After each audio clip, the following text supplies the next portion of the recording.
Painting আজ থেকে শুরু করেছি। দেখা যাক আজকে কতটা করতে পারি। এবার পুরো ভিডিও দেখতে থাকুন। যদিও এগুলো অন্যবারের তুলনায় এই বছর একটু ঠাকুর কম করেছি, 3 ভাগের 1 ভাগ। তবুও ঠাকুরগুলো দেখুন, যদি ভালো লাগে অবশ্যই কমেন্ট করবেন। এবং ঠাকুরগুলো আমি নর্মাল কালার দিয়ে করেছি, বেশি হিচিবিচি করিনি, একদম প্লেনভাবে করা। দেখুন ঠাকুরগুলো কেমন হয়েছে এগুলো একটু কমেন্ট করে বলবেন, যাতে কমেন্টটা পড়ে দেন আমাদের ভালো লাগে, বা আপনাদের সামনে যে দুর্গা পুজো ভালো পেন্টিং দেখাতে পারি। ঠিক আছে, তো আপনারা অবশ্যই কমেন্ট করবেন। আর সাবস্ক্রাইব না করো বা লাইক না করো, কিন্তু কমেন্ট করবেন কেমন হয়েছে, জাস্ট এইটুকুই করে দিয়েছি। জাস্ট এখন এগুলো শুরু করব রং করা। তো রংটা বেশি ইজিবিজি করব না, নর্মালি করব। একটি নতুন ক্ষুদে শিল্পী আজকে প্রথম হাত দিয়েছে এবং সে আজকে চুল দিচ্ছে, কিন্তু চুলটা ভালোই দিচ্ছে, একেবারে খারাপ দিচ্ছে না। 3টে ডাইস তৈরি করা হয়েছিল, জাস্ট আপনাকে পরিষ্কার দেখাচ্ছি। এটা হচ্ছে বড় কালী, প্রায় এটা 2 ফুটের বেশি একটু হাইট আছে। এটা লক্ষ্মী, আর এটা আছে নারায়ণ, লক্ষ্মী নারায়ণ যেটা।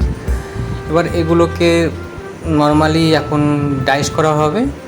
তো প্রথম স্টেপে আমরা সাধারণত এটা সবুজ প্যারিস দিয়ে এটা ভালো মতো করে আগে ছিটিয়ে নিই, মানে গুলে। আর তারপরে তো নর্মালি যেরকম লেয়ার বাই দেখে থাকুন পুরো কীভাবে করা হয়। মোটামুটি সাদা প্যারিস দিয়ে মোটামুটি এগুলো ঢেলে দেওয়া হয়েছে পাতলা করে, এবং নর্মালি স্টেপ বাই স্টেপগুলো হবে। তারপর সাধারণত নারকেলের ছোবড়া মিক্স করে, যেটাকে আমরা প্যারিসের সাথে গুলে দেওয়া হয়, যাতে প্যারিস কোনোভাবে ভেঙে না যায়, বা ভেঙে গেলেও সেটা ঝুলে থাকবে, জাস্ট চানাচুর হয়ে যাবে না কোনোভাবে ভাজা। এবার এটা কমপ্লিট হয়ে গেলে, এটা মোটামুটি টেনে শুকিয়ে গেলে পর শেষবার মতো প্যারিস দিয়ে এটাকে ফিনিশ করবো সুন্দর করে। ব্যাকপিটটা সেমভাবেই করতে হবে, এর কোনো নেই। যেরকম প্রথম থেকে যেভাবে স্টেপ বাই স্টেপ করা ছিল, শুধু সেখানে সবুজ প্যারিসটাই পড়বে না, আর বাদবাকি সবই যেরকম নর্মাল সেরকমই। তো প্যারিসটা ভালোভাবে শক্ত করে শুকিয়ে গেছে, এবারে এখান থেকে মাটিটা বার করে নেবো। তো পুরো ভিডিওটা দেখুন। এবার এটাকে ফার্স্ট আমরা মাটিটাকে ছাড়িয়ে নিচ্ছি মোটামুটিভাবে। এটা যদি এক হাতে ক্যামেরা করছি, এক হাতে কী করছি, তো দেখুন এটা লক্ষ্মীনারায়ণটাকে মোটামুটি কিছু ডাইসের অর্ডার ছিল, সেগুলো আমি পাঠিয়ে দিচ্ছি, এগুলো বাসে করে যাবে।